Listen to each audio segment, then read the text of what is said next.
a minute. Okay. So friends, as I said, like today we are going to cover 10 important topics from current affairs perspective, and these topics are taken from the art and culture. Okay, some of the topics belong to some of the temple architecture, monuments. Some of the things are related to some international sites that have UNESCO World Heritage tag and all. So without wasting much time, let us quickly go ahead and see those 10 topics quickly. Okay. So I'm sharing a screen of my laptop. So here, like you will see these 10 topics that we are going to finish today. Okay. So just allow me a minute.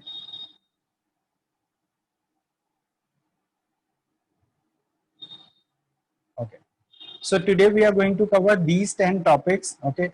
So topic number 1 is Vishwa Shanti Stupa.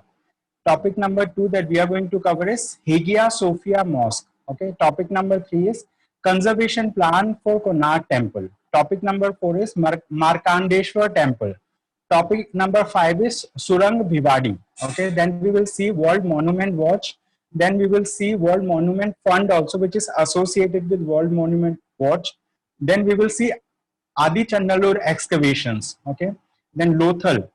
Next topic will be Adakkal caves. Okay. Then we will see Ajivika philosophy. This year it was in news, and in morning test sessions, I have already asked questions related to the Ajivika philosophy. Okay. So let us see why Vishwa Shanti Stupa was in news. Okay.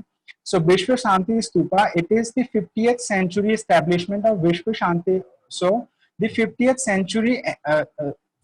anniversary of the establishment of Vishwa Shanti Stupa, which is also known as World Peace Pagoda, at Rajgir in Bihar was observed recently. So it was the 50th anniversary. That's why this particular topic becomes important. Okay. So topic is Vishwa Shanti Stupa. It simply means World Peace Pagoda. Okay. So where it is located? It is located at Rajgir, and Rajgir is located in the state of Bihar in India. Okay.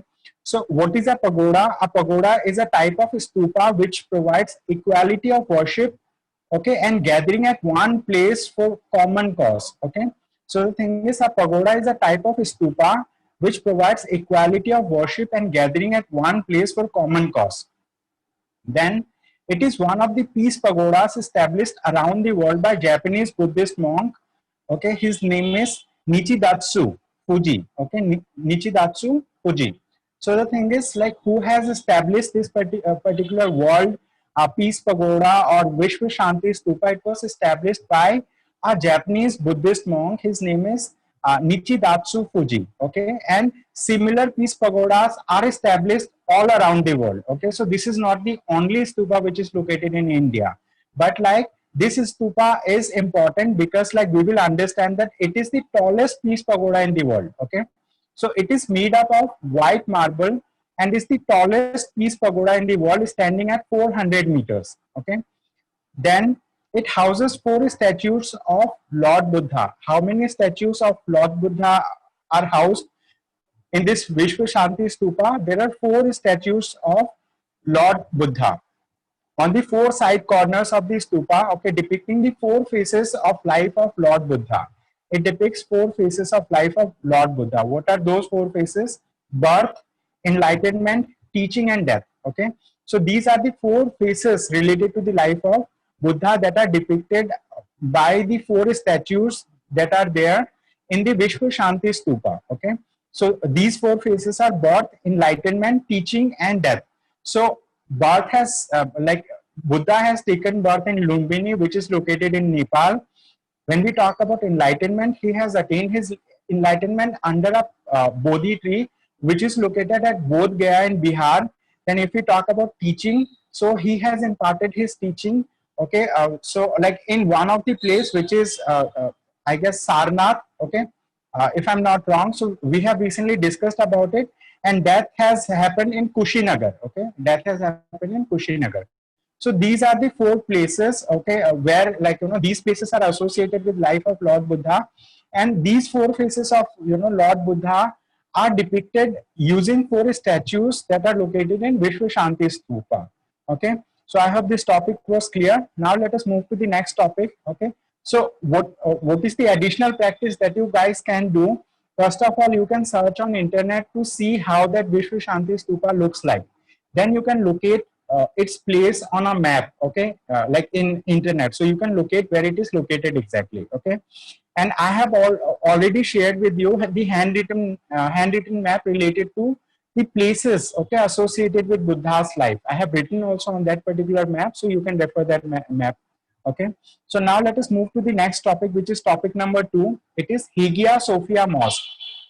Okay, so Hagia Sophia is a former Greek Orthodox Christian, like a patriarchal cathedral. So the thing is, it was a former Orthodox Christian, you know, we can consider it to be a church. So it was a former Christian church, but later, you know, it became an Ottoman Empire mosque. Okay, this particular thing, and it is now a museum located in Istanbul in Turkey. So where it is located, where the Hagia Sophia Mosque is located, it is located in Istanbul in Turkey. Okay, so this is located in Istanbul and Turkey, and it was built in AD 537. AD means Anno Domini. It means like in the years of Lord. Means like after, you know, after the birth of Lord, after the birth of, okay, uh, like Jesus Christ.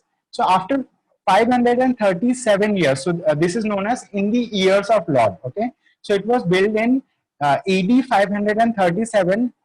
You know, it is a Byzantine architecture, and during the reign of Justinian I. Okay, Justinian I was a ruler. Okay, and he was a ruler of the Eastern Roman Emperor. Okay, so he was the Eastern Roman Emperor, and it is famous for its large dome. Dome means it is a semi like hemispherical type of shape. Like if we see this shape of Earth, which is like a sphere, if we cut it into two halves, the upper half is like a dome. Okay, so upper half is like upper hemisphere is like a dome, so we can consider like that. So like it is famous for its large dome. Okay, which one? Hagia Sophia Mosque.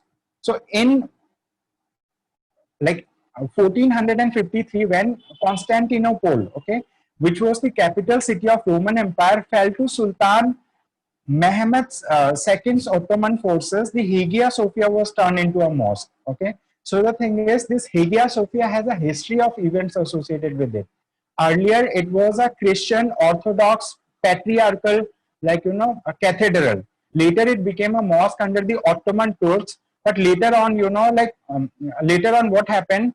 So this Ottoman Turks, they have converted it into a mosque, and recently it was a museum. Okay, but why it is in news recently? Because recently what happened, the government of Turkey has decided to convert this particular Hagia Sophia, okay, into a mosque again.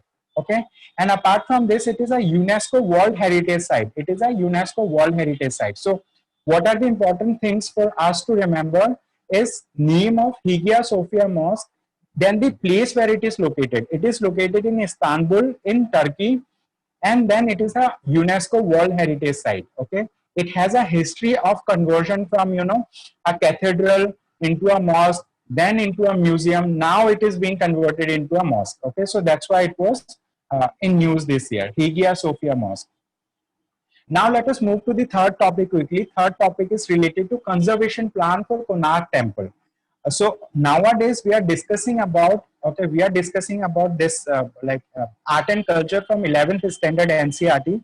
So almost 2/3 of the book is covered. Only 2 chapters are remaining. So we had already discussed about, you know, like we have discussed about the northern style of temple architecture. Okay, we have discussed about the, you know, style of temple architecture. So, you know, there, so this is just going to be a continuation of this thing. So like in current affairs perspective, we are going to understand why Konark Sun Temple was in news. Okay, so the thing is, Union government has recently decided to convert, okay, like to restore and preserve the nearly 800-year-old Konark Sun Temple, which is located in Odisha. Okay, so the Konark was built by King Narsimha Deva I. Okay, who has built this Konark Sun Temple?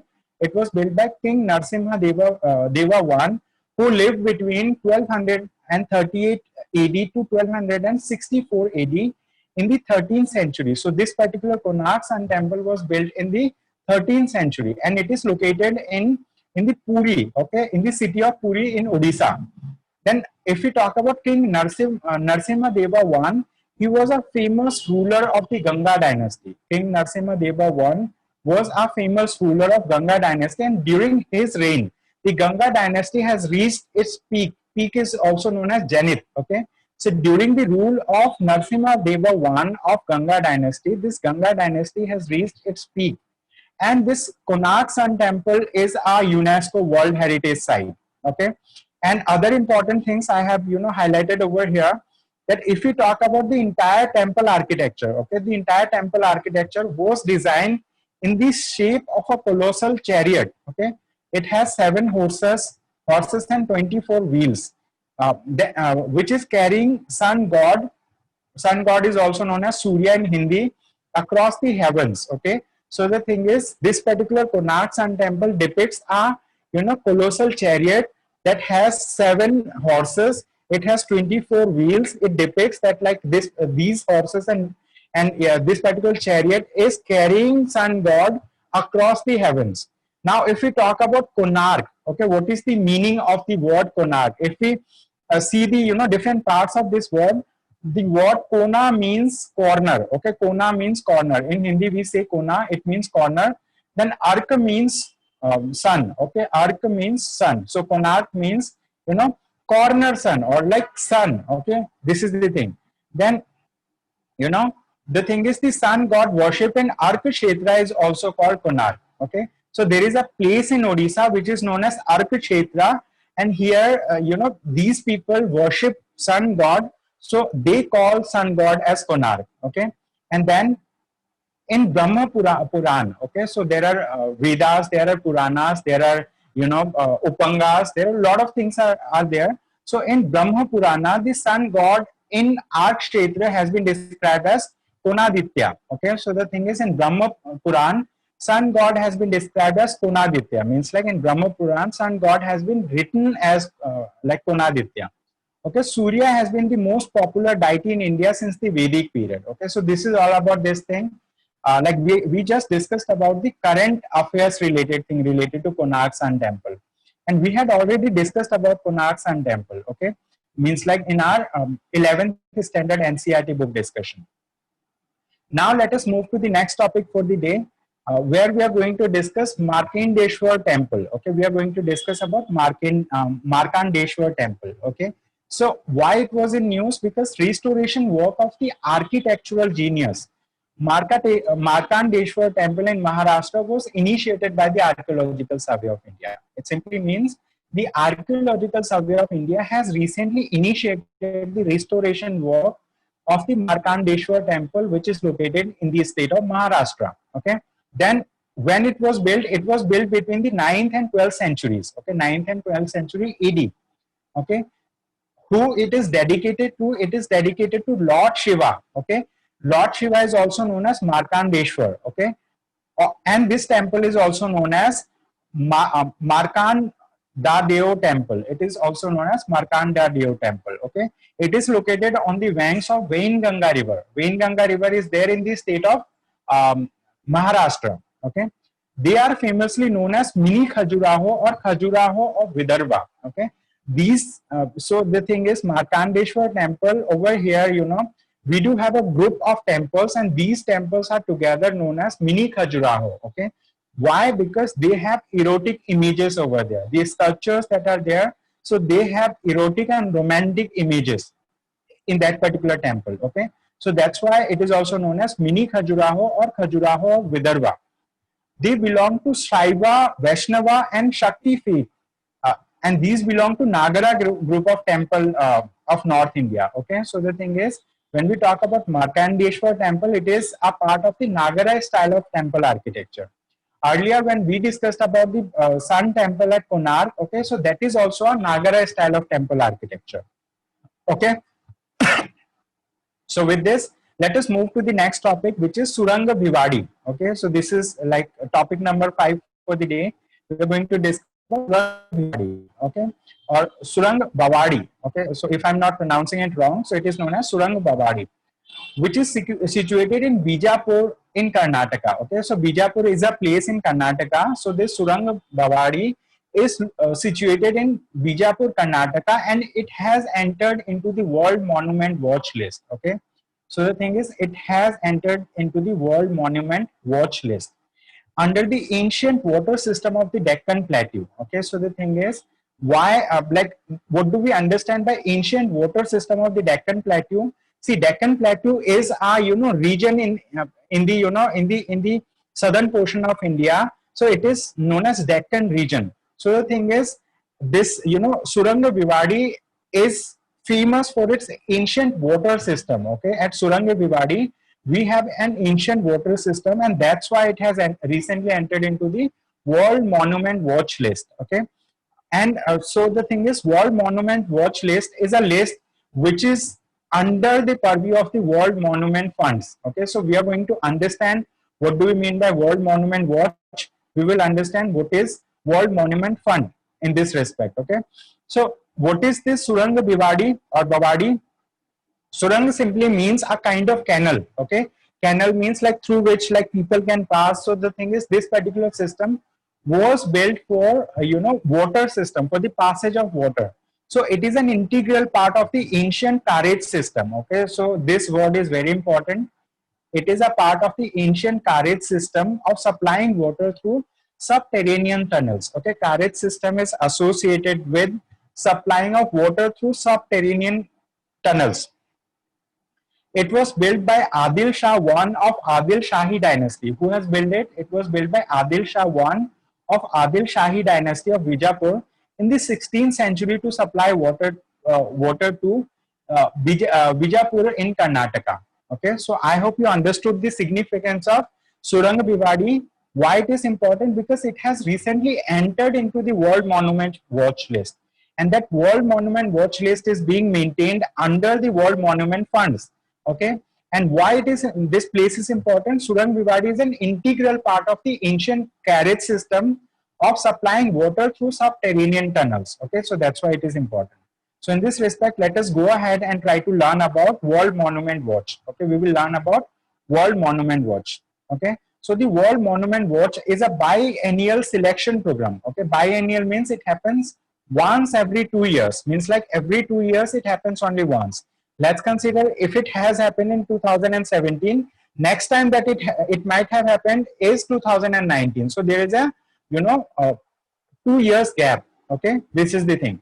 So World Monument Watch is a biennial selection program of at-risk cultural heritage site that combine great historical significance with contemporary social impact. Okay, it is a nomination based program. Nomination based program means like the thing is, under this World Monument Watch, a particular country or particular state, they have to nominate one of their areas or one of their important sites to this particular list. So if they nominate it, then that particular list World Monuments Funds may consider that thing to be included into the World Monument Watch List. Okay, so it is a nomination based program and uses cultural heritage conservation to empower communities and improve human well-being. Okay, it was launched in 1995 on 30th anniversary of the World Monuments Fund.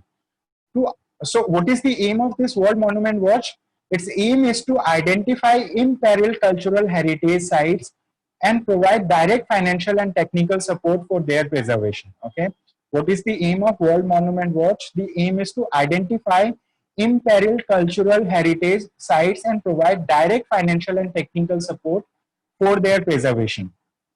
Now, the program also seeks to improve the resilience of communities, enhance social inclusion, and build new capacities in the heritage conservation field and beyond. Okay, anyone can nominate a site into the World Monument Watch, including private individuals and representatives of civil society organizations, community groups, government agencies, educational institutions, and other entities. So anyone can nominate any particular any particular site. Okay, any particular site to the World Monument Watch List. Okay, this is the thing, they can nominate, and then the World Monuments Fund will look into this matter whether to include or not to include that thing. So let us understand about World Monument Fund. Okay, So the World Monument Fund is a private non-profit organization. Okay. So World Monuments Fund is a private non-profit organization. It means it is a private NGO. Okay. It was founded in 1965 by individuals concerned about accelerating destruction of important artistic treasures throughout the world. So it was established by individuals around the world, like who wanted to conserve and preserve the artistic treasures throughout the world. Okay, so this is the thing. So World Monument Fund is a private non-profit organization, and the thing is, it was founded by individuals in 1965, and anyone, like even an individual, can nominate a particular site to the World Monument Watch List. Okay, this is the thing. So now with this, let us move to the seventh topic for the day. So we will understand about Adi Channalur excavations. What we are going to understand? Adi Channalur excavations. So recently a maiden excavation, okay, maiden means for the first time, they have done excavation. Excavation means they have unearthed something, okay, they have digged out something from the earth, okay. So recently a maiden excavation of more than 35 burial urns have been retrieved from the site, okay. So when people did excavation at the Adi Channalur site, so they were able to excavate more than 35 burial urns. Okay, burial urns means something within which, you know, people are buried once they die. Okay, so they were able to excavate more than 35 burial urns. Okay, and then Adi Channalur is an archaeological site in Thuthukudi district in Tamil Nadu. Okay, so where is Adi Channalur located? It is located in Thuthukudi district in Tamil Nadu. Okay, Thuthukudi or Thuthukudi district in Tamil Nadu. It is known as the cradle of ancient Tamil civilization. What Adi Channalur is known as cradle of ancient Tamil civilization. Okay. Then Korkai. Okay, Korkai was the capital of the early Pandyan kingdom. Is located around 15 kilometers from Adi Channalur. Okay, so Korkai, which earlier served as the capital of the early Pandyan kingdom. So it is located very near to the Adi Channalur site. Okay, then carbon dating of samples excavated in 2004 from this site has revealed that they belong to the period between 1000 BC to 600 BC. So the thing is, people have done carbon dating of this particular site, and they were able to identify that the thing is, whatever archaeological excavation that they have made, so they belong to the period from 1000 BC to 600 BC. Then Sivakarai near Errol in Adi Channalur is one of the important sites. Okay, so Sivakarai, okay, which is near Errol. So Sivakalai and Errol, they are the places. Okay, so they are, like one of the important sites. Okay, so Sivakalai is one of the important site. It is located near Errol. Okay, in the state of Tamil Nadu. And now, what is more that you need to learn from this particular topic is Sangam literature. You can learn about Sangam literature, its different parts and all, to learn more about this topic. Okay, so Sangam literature, so it is Tamil literature simply. So you can learn more about it. Okay, and people associated with Sangam literature and all. So we have 10 more minutes. So within 10 minutes, I'm going to cover 3 topics. Okay, so next topic is Lothal. We will understand about Lothal. So Lothal was one of the southernmost sites of the ancient Indus Valley civilization. Okay, Lothal was one of the southernmost sites of the ancient Indus Valley civilization. It is located in Bhal region of the modern state of Gujarat. Okay, it was first inhabited in 3700 BCE. Okay, before the Common Era. BCE means before the Common Era. So Lothal had the world's earliest known dock. Dock means Lothal is a, we can talk about, like, it is a maritime site where, like, people can harbor their ships. So it is world's earliest known dock, which connected the city to an ancient course of Sabarmati River. Okay, so this is the thing. Then Lothal was a vital and thriving trade center in the ancient times. Now, if we talk about, like, what is the status of Lothal now, is it a UNESCO World Heritage Site or not? No, it is not still a UNESCO World Heritage Site. It has been nominated into that thing.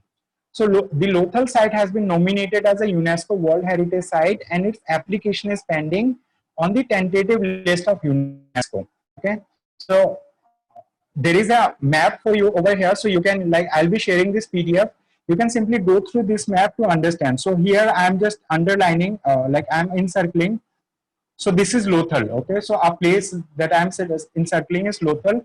And apart from this, you can also see some of the important Harappan civilization sites, okay? So this is Harappa. Then here we have Ropar, we have Kalibangan, we have Banavali, we have Rakhigadi, we have over here Mohenjo-daro, we have Port Diji, we have Chanhu-daro, okay? So these we have Dholavira, okay? We have Surkotoda. So these are the important sites that that I have, you know, underlined for you. After I share this document, you can learn these sites, you know, in north to south arrangement to learn more about it. Okay. So this is all about this topic. Okay. Lothal. Okay. Lothal. Why it was recently in news? Because recently the finance minister, while presenting budget, so she has talked that Lothal is going to be renovated and they are going to create a maritime museum in Lothal. Okay, they are going to create a maritime museum in Lothal. That museum will be created by the Ministry of Shipping, and they are also partnering with one of the international, another country. So what you need to learn more about it is you need to find out about that country with which, you know, the Ministry of Shipping is partnering, okay, to build a maritime museum at Lothal. Okay, this is the thing. So let us move to the next topic. Next topic is Edekal Caves. Next topic is Edekal Caves. So we will understand about it. Okay. So friends, one thing, if the discussion gets terminated, okay, means like within 5 to 6 minutes, the thing is, I'll be just sharing the document with you. You can learn yourself. Just one or two topics may be remaining. So recently, a huge crack has developed on the eastern part of Ambuputhi Hills, okay, on which the Edekal Caves are situated. Okay, so where Edekal Caves are situated at Ambuputhi Hills. Okay, Edekal Caves are situated at Ambuputhi Hills. Okay, why it was in news? Because a huge crack has developed on the Ambuputhi Hills, on which the Edekal Caves are situated. We will understand where this Ambuputhi Hills is located. So it is located in the Wayanad district of Kerala. Okay, it is located in Wayanad district of Kerala. So why it is important? Like if we talk about Ambuputhi, okay, so you know, so Ambuputhi Mala on the Mysore plateau in the Western Ghat. So this thing is, you know, on the Mysore plateau in the Western Ghat. So you know, like you know, Western Ghat has portions of Kerala, then Karnataka, then Maharashtra. Okay, so they come in the Western Ghats. Now it is believed to be camping shelters for the Neolithic community, the Southern Indian Neolithic cultural zone. So this is important. We have already understood about Neolithic, Megalithic, okay, Mesolithic period and all in art and culture in the 11th standard NCERT. Okay, so the thing is, the cave's wall contain a collection of Neolithic rock engravings and images of which major part belong to the late Neolithic period, the first millennium BC. Okay, so other things you can read yourself. So we have learned what is the importance, why Edekal caves were in news, because a huge crack has developed on Ambuputhi Hills on which the Edekal caves are situated. Then this entire system is located in Wayanad district of Kerala, and they are in the Western Ghats. And it is believed that they, you know, like it was a camping shelters for the Neolithic community, okay, that belonged to first millennium BC. Okay, so this is the thing. Okay, now let us move to the last topic for the day, which is Ajivika philosophy. This is one of the most important topic for this year's examination. We will understand about Ajivika philosophy. So around 6th century BC, at the time of Buddha, there was an explosion all around India of different schools of thought and philosophy. Okay, one of the most popular was the Ajivika sect. Okay, and Makhali Gosala was its most important leader. Okay, so the thing is, one of the sect was Ajivika sect, which you know, Makhali Gosala was the important leader of this thing. So during the 6th century BC, you know, Buddhists came into prominence, Jainism came into prominence, then Ajivika sect also came into prominence, and the Ajivika sects were the contemporary of Buddhism and Jainism, and at the same time they were considered, Ajivikas were considered as one of the, you know, like rivals of the Buddhist and Jain philosophy. Okay, that's why it is important. Now The Ajivika's central belief was that absolutely everything is predetermined by fate, okay, or niyati, and human actions has no consequence on way or other, okay. It simply means like everything is decided, pre-decided, okay. So we cannot make any changes to anything, so it is like, you know, depending on fate, okay. It is depending on fate, fate, fate, okay. It is dependent on fate, and it is saying like everything is decided by the destiny. So destiny decides everything, we cannot change our destiny and all. So this was the central belief of the Ajivika sect, okay, or the Ajivika philosophy. So like Jains, okay, Jain, Buddhist, so I'm talking in that reference. So like Jains, Ajivikas wore no clothes, okay, Ajivikas wore no clothes, and lived an ascetic monks in organized groups. So they lived a life of ascetic monks, and they used to live in organized groups. This is the thing. They were known to practice extremely severe austerities, such as lying on nails, okay, and going through fire, exposing themselves to extreme weather, and even spending time in large earthen pots for penance, okay. So there was no caste discrimination of people from all walks of life. You know, like there was no caste discrimination, and people from all walks of life could join the Ajivika sect. This is the thing. The Baravar caves, okay, Baravar caves, which is located in Bihar, okay, which is an ancient rock cut caves in Bihar dating from the Mauryan Empire, were made from the Ajivikas, made for Ajivikas and Jains to retreat and meditate. Okay, so the Baravar caves are made for Ajivika sect people and for the Jains. Okay, then Buddhist and Jain texts are very critical of the Ajivikas, and Ajivikas are considered fairly important rivals of both Buddhism and Jainism. Okay, then the thing is, this sect reached its peak during the Mauryan Emperor. Okay, so the thing is, this particular sect, Ajivika sect, reached its peak during the Mauryan Empire. And then Mauryan Emperor Ashoka's father Bindusara was a follower of Ajivikas. Okay, so Bindusara was a follower of Ajivika. So who was Bindusara? Bindusara was the father of Ashoka. Okay, Bindusara was the father of Ashoka, and Bindusara was the follower of Ajivika sect. Ashoka himself, he is best known for his spreading of Buddhism all over India, and southern Asia was Ajivika for most of his life. Okay, so Ashoka himself was an Ajivik. Ajivik means a person who follows the Ajivika tradition, who follows the Ajivika sect. Ajivika sect. So this is all about Ajivika sect. So what we have learned in Ajivika sect, that the thing is, Makhala Gosala is an important ruler of Ajivika sect. And the central idea of Ajivika sect is like everything is pre-decided, everything is decided by the destiny. Humans have no role in it. In one or other way, human has no role. Then the thing is, they wore no clothes, similar to Jainism, and they lived ascetic life of ascetic, monks, and they used to stay together in organized